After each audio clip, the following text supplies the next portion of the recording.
సుందరవనం పక్కన నదికి పెద్ద వరద వస్తుంది. అక్కడ అవతలి ఒడ్డుకు వెళ్ళేందుకు వేచి చూస్తుంది ఒక తేలు.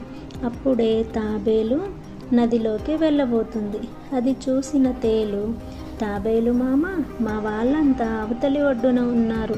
నదిని ఒక్కదాన్నే దాటలేను. నన్ను నీతో పాటు తీసుకెళ్ళి అక్కడ వదిలిపెట్టవా అని అడిగింది. కాసేపు ఆలోచించిన తాబేలు సరేనంటూ వీపు మీద ఎక్కించుకొని బయలుదేరింది. కొంత దూరం వెళ్ళగానే మెల్లగా తాబేలును కుట్టింది తేలు.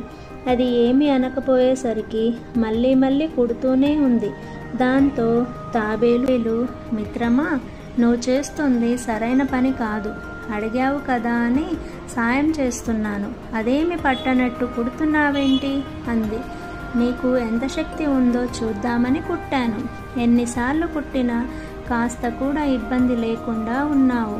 అయినా ఎవరినైనా కుట్టడం నా సహజ లక్షణం అంటూ మళ్ళీ కుట్టిందా తేలు.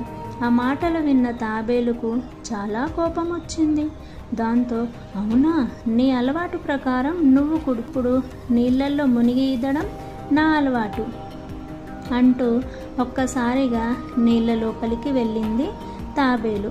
అలాగే వెళ్ళి కాసేపటికి ఒడ్డుకు చేరుకుంది. పొందిన సాయానికి కృతజ్ఞత లేకుండా ప్రవర్తించిన తేలు ఆ నీటి ప్రవాహంలో కొట్టుకుపోయింది. మన మాటలు పనులతో ఇతరులను ఇబ్బంది పెడితే తేలు లాంటి పరిస్థితే వస్తుంది. స్టోరీ నచ్చితే like, share, subscribe. Thank you.